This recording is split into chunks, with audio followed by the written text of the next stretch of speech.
Welcome to the Primal Show with your host, myself, Heath Squire, and today we have Justin Mars. Is that pronouncing it right? Yeah, Maris? yeah, it's married. Maris? Maris. Okay, Married. there we go. I got it right. And he is with bonebroths.com. He has an awesome site and has one of the only, or maybe the only, shelf-stable bone broths on the market that's completely organic, USDA certified, and is from grass-fed cows. So tell us a little bit about yourself and how you got into bone broths. Yeah, so I've been paleo for about 5 years now. So I started when I was in college, and I guess like a year and a half ago now was like in the paleo space. My brother, who's like my co-founder actually, had a really bad knee injury. Like when he basically tore every ligament he could in his right knee when he was playing soccer, which sucked. Oh, And geez. so, yeah, and so he was like getting into kind of like what foods would help him like recover better, and what foods could he eat that he wouldn't gain weight and get super unhealthy when he was on bed rest for 3 weeks. And so we came across bone broth, and like this is around the time that I was like, cool, well, this seems to be a very like healing, potent food. It's getting a lot of traction in the paleo community. And then when I went out to try and buy some, like I just couldn't find it. And so that's when we started working on building this company and like looking and trying to figure out how to make a shelf stable bone broth.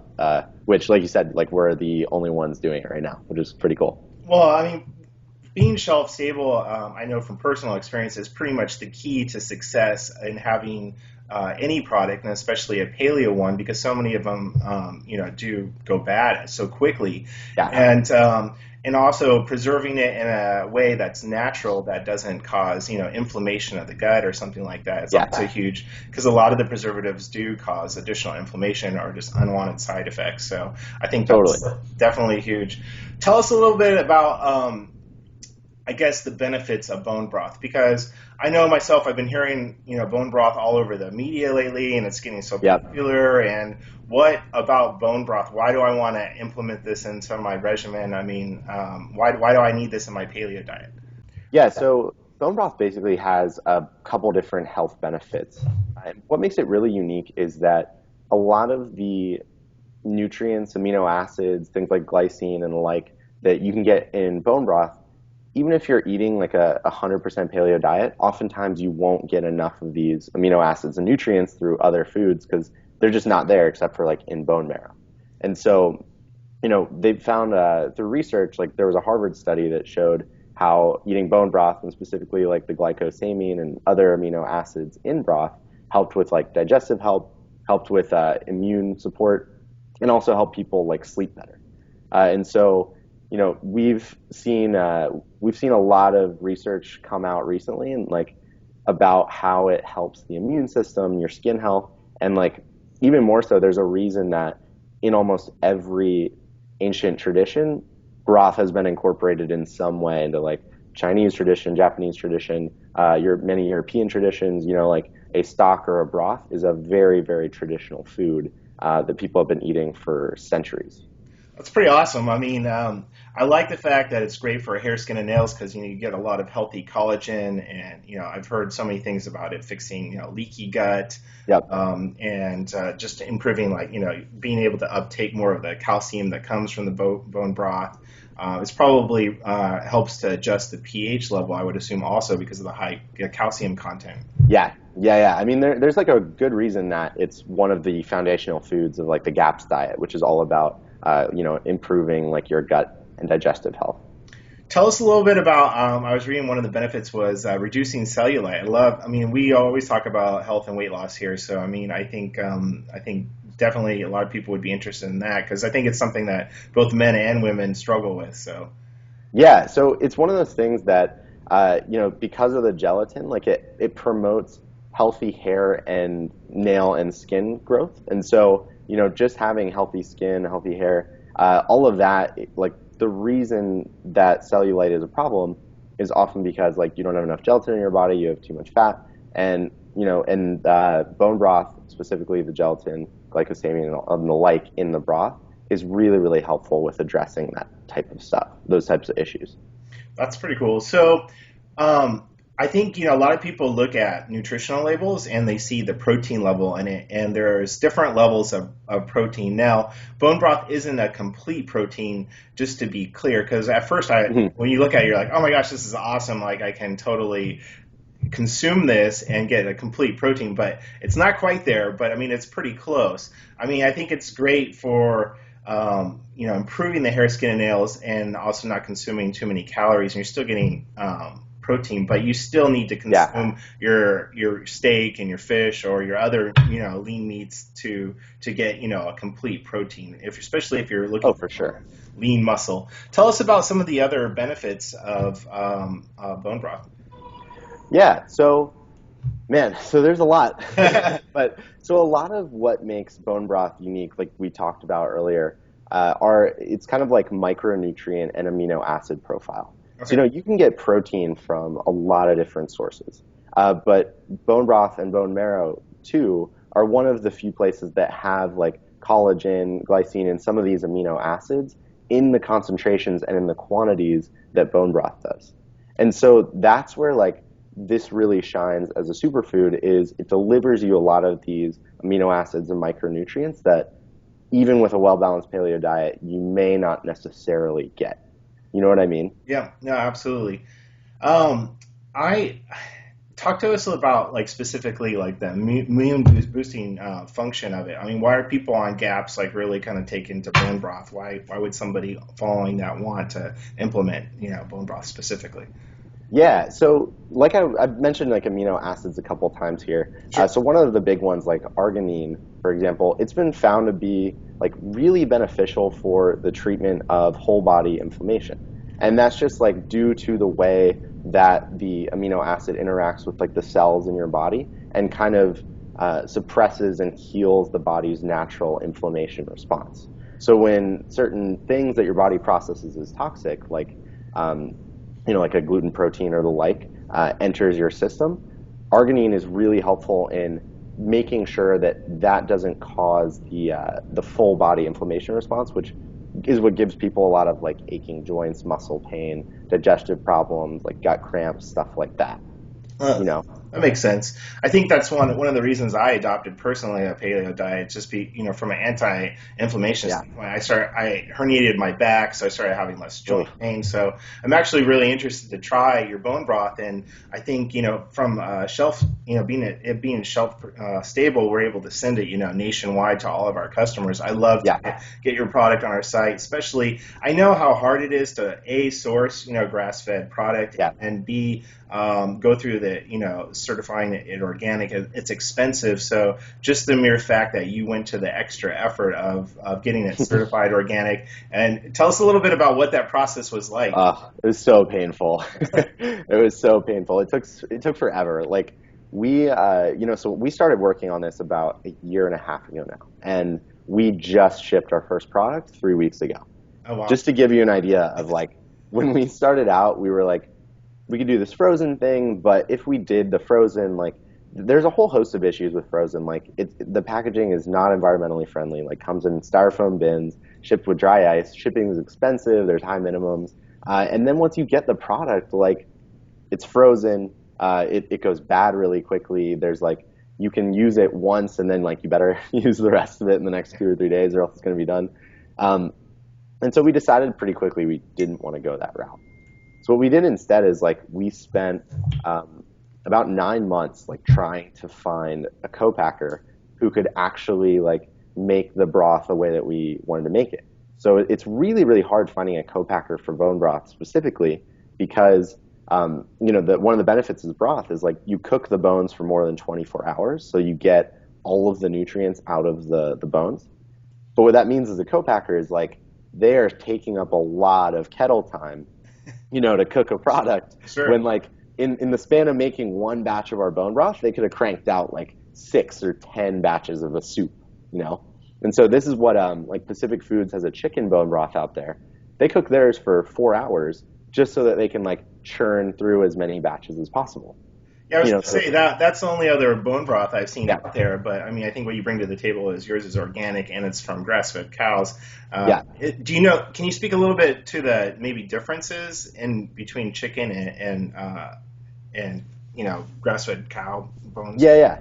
So we're the only beef bone broth basically, and so chicken bones or chicken broth, like they use chicken bones, which have a lot less marrow, and they're chickens are like generally there's so much less marrow in the bones that it doesn't quite come through into the broth itself.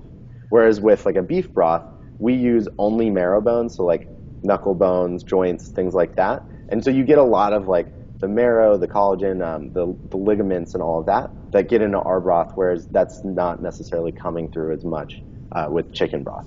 Chicken broth is still great for you, Sure. but it's just like not. That's good. Yeah, yeah. Oh, that's cool. Talk to us a little bit about how you were able to make your product shelf stable. I mean, without giving away like anything secretive. But Oh yeah, we're happy to talk about it. So, one, we had to find it was really hard to find our co-packer, but now we have an amazing one who's like very bought into what we're doing and the reasons why we're doing it. But once we had that, like the tough part is because we use all organic ingredients, like we use bones only from grass-fed cows. Obviously, we didn't want to ruin that with like any additives, preservatives, extra salt, anything. So we actually worked really closely with our co-packer over a period of months to figure out how we could package this in a way that it was shelf stable. And so now we use a packaging process that utilizes like $6 million worth of packaging equipment, so it's really expensive stuff. Yeah. But basically, we make the broth, and then right as it's fresh and hot, like we package it in a what's called an aseptic environment, which means that it's done into like a vacuum sealed packaging box, so that there's like no possibility of spoilage, bacteria, any kind of infection, and it's done when the broth is hot enough that like there are no pathogens in the broth. So basically, awesome. Pour it in, vacuum seal it, ship it out, and you have it in this box that's shelf stable for 2 years. Oh wow, that's even better. Now I'm very excited to bring on your broths and to also implement into in my daily use. So tell us about what kind of interest you received. Obviously, having bonebroths.com, that's a great domain. I mean, you probably got that a while ago. Did you have to buy it or did you get it outright? I just got it outright. It was $9.95. That's awesome. Those are the best. Dude, I know. I was very fortunate. What kind of reception have you had from the buyers, and have you launched it into distribution yet? Are you into any of the larger distributors? Yeah, so we've had a really, really good reception. Like, we've gotten emails from customers. So like I said, we only shipped product, I guess, 3 weeks ago now. Okay. And we've gotten like a ton of really complimentary, excited emails from people who have wanted to incorporate this into our life. Like, one woman from Alabama emailed us this week and was saying how, she's 70 plus and she like wanted to incorporate it because she was having joint pain, but like was tired of making it on her own. And so now she's like excited that she found our product somehow. And so it's really cool seeing stories like these. We're only selling on our website right now and a couple others that we're in talks with, and mostly in the paleo space. Okay. We're probably going to do larger distribution starting like March of next year, once we get like a couple more products out generally. Yeah, I mean, one place I would recommend maybe you check out is to exhibit at Expo West. It's kind of expensive, but it's definitely worth it. We went last year for the first year. It was awesome, and we had such an incredible response. So I actually just made a down payment on a booth at Expo West. Firsthand then, so that's awesome. I would say that's definitely the show to go to. Expo East was okay. It's a little smaller, but I mean, I think with West, all the same buyers pretty much go there anyways. So yeah. So I guess we'll see you there. Yeah, no, it's definitely incredible space for anybody that wants to attend. Check out expowest.com because it's just there's so many great paleo companies that go there, and we'll obviously both be there as well. Tell us a little bit about your organic certification process. Was did you have to sourcing the grass-fed material, the beef bones itself, sometimes can be difficult. how long did that take you to find the right farm? And also, did you come across any farms that were like, hey, we're grass fed, and then when you look into them a little further, what they're really saying is we're grass fed, and then during the winter we feed our cows non-GMO feed, or they just feed them regular feed, because I think that's definitely a sore subject when it comes to, claiming grass fed. And did you run into those issues? Yeah, we definitely did. I mean, we had one farm in Oregon that was like, yeah, we use all grass-fed, organic, whatever. And then we looked into it and we were like, great, send us your certifications. And they never heard back. And like we kept calling them and it was like, oh, okay, these guys aren't actually like 100% with it. So we do grass-fed and pasture raised, which is kind of like the next level above grass-fed. And so we only use bone sources from cows that have been grass-fed and pasture raised, which means that like for the entirety of their life cycle, they've been eating grass and have had access to pasture.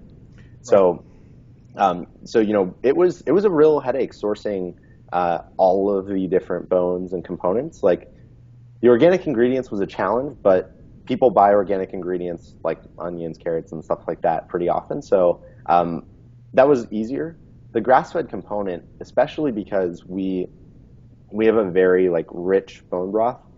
We use a pretty good number of bones per batch. And so we had to find basically access to roughly 60,000 pounds of grass-fed bones, which is not easy. Yeah. And so we're working with a couple different farms throughout Oregon, Washington, and California that all are sourcing, all fit the same standards like grass-fed, pasture-raised, and we work with all of them basically to ensure that we're not going to run out of grass-fed bones, which would be the bad thing for us as a business and like really hurt the product quality as well. Yeah, no, I've similarly, we have a grass-fed line of like whey protein powder, it's called Primal Protein, and jerky and stuff out. And one of the biggest problems is not being able to get enough of it. And we really had to do our due diligence before we launched those products because it's tough, and especially the pasture, raised cows and stuff like that. It's just it's so tough to find farms that have that. And even when they say they're from New Zealand and stuff like that, they're still only partially grass fed. I think it's a real issue that nobody's really talking about out there. So it's definitely good to spread awareness, because when you dig a little bit deeper, you find that they're still getting fed either GMOs or it's a non-grass diet for the cow, which does affect, overall what you're going to be, getting out of the bones. Yeah, it affects like omega-3 to omega-6 ratios, like micronutrient, like all of that. Yeah. For sure. And I mean, it also like, it's crazy because if you say your cattle are grass-fed, you can sell them at a premium. And so a lot of these people, I think, are seeing like, oh, if I just feed them a little bit of grass and then like mostly feed, I can just sell it for a premium. It's like, no, you actually need to find 100% grass-fed, all of that. Yeah, and I think that's one. I mean, I think that it's definitely going above and beyond to get the organic certification on it, because even if they are only partially grass-fed, at least they're going to get fed organic feed, and then that there's a verification of it, But in your case, you don't have to worry about that. But I think just in general, when some people are just saying grass-fed, and it's definitely misleading. So. Yes, definitely. We're trying not to be one of those people. Tell us about what kind of plans you have for your growth. I mean, you said you're selling online right now. Have you started sending out samples to buyers and stuff like that? And yeah, so we've just started that process because we've just gotten product within the last like 30 days. Yeah, in terms of growth, like we're pretty happy with how the first month has gone, honestly. Like it's cool. Like I got introduced to you and you were like, oh, Bone Broth, like this is a cool product. Like finally someone's doing this. And so we've seen that response from a lot of people, which is awesome. And so in terms of growth, like we're focusing on coming out with some new product lines. Like we're going to be working on some spices and like some different blends for, especially for people who just want to like pour it in a cup, heat it up and drink it, like the way I do it. Okay. Because right now ours is just your standard like beef bone broth, as well as working on some other like secret things that we're playing around with. But outside of that, like we are working on moving into retail distribution starting probably in March is when we would do that, as well as getting on like maybe your site, Thrive Market, other places like this where especially health-centric buyers look for products like ours. Yeah, with your product being shelf stable, and having such a 2-year shelf life, I think it really opens you up to like a worldwide market, which is great because you have Australia and the UK and Canada and Netherlands. I mean, they're all really those regions are growing so quickly with paleo. Yeah, it's Demand. crazy, isn't it? They don't have any, they barely have any products, or they Yep. have paleo products, but you look at, like, I kid you not, I saw. We make a paleo protein bar, but it's actually paleo. Right. These other bars in the market, they're putting like pea protein or things that aren't even paleo in the bars, and I'm just like, I feel bad for them because they're trying, but it's not quite there. And, it's like, I don't know, but I'm sure you see that kind of stuff all the time. Oh, for sure. Just We blatantly yeah, misusing. So, and there's so many bad bone broths, like, or just bone broths that are just really falling short. And I think that's one of the reasons why I wanted to have you on today and talk about it. So, I mean, I just saw a bone broth earlier this week that they do a dehydrated chicken broth, and I looked into it, and it's like, oh, they don't use organic ingredients, they don't source basically they're using like factory farm chickens and then making a broth and dehydrating it. Like, that's not paleo. Like, that's not actually good for you. I'm sorry.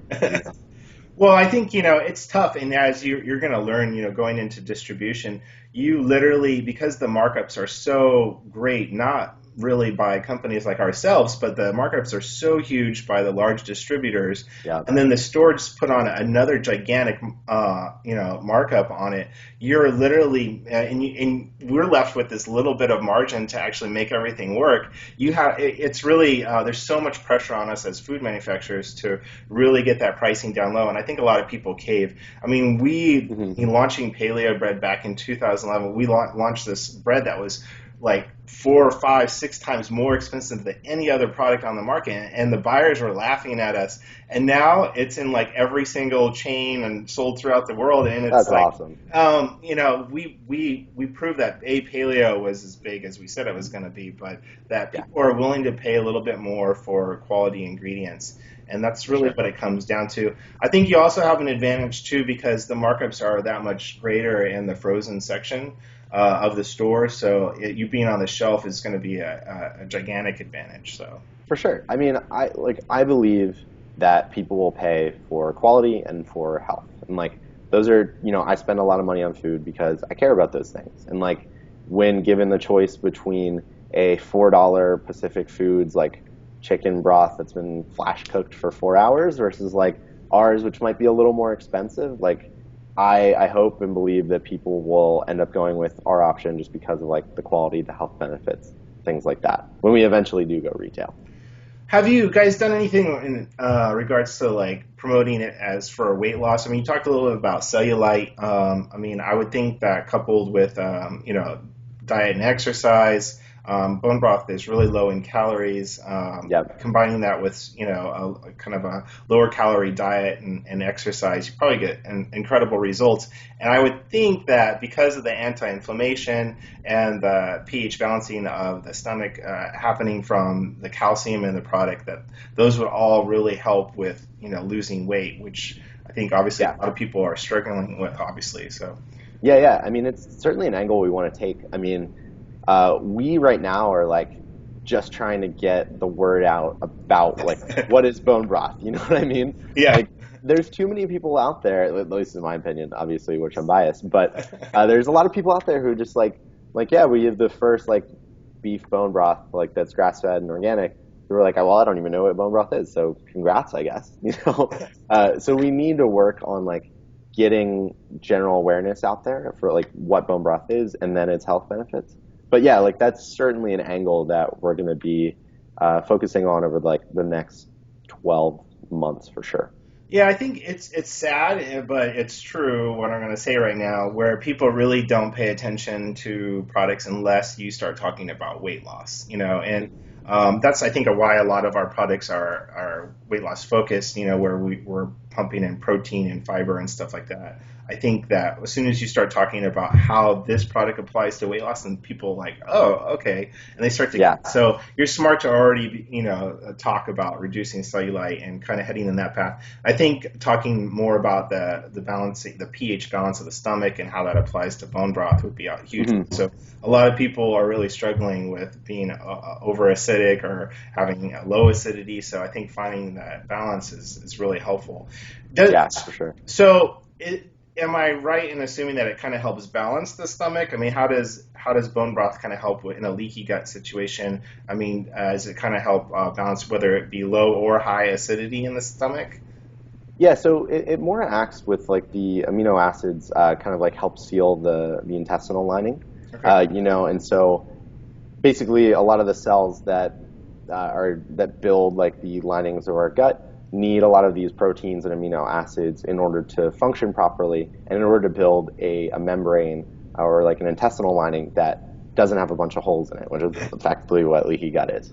And so basically when you seal that, it allows the body to like better correct its pH and acidity level. Okay. And then other nutrients in bone broth also helps with that, like the calcium, things like that you mentioned. That's cool. Well, I want to thank you for coming on the show. I'm very excited about your site and what you guys got going on. We'll put all the links in here, and hopefully we can offer your product on our site here really quick. Would love that. Now that you have products, so. It's been a long journey, man. I'm glad we have it, though. Make sure you check out bonebroths.com. Thank you so much for coming on the show. Hit the subscribe button. Keep up to date with all of our videos here on the show. If you have any questions, email myself at heath@theprimalshow.com. And we'll talk to you all soon. Thank you so much for coming on. Thanks for having me on.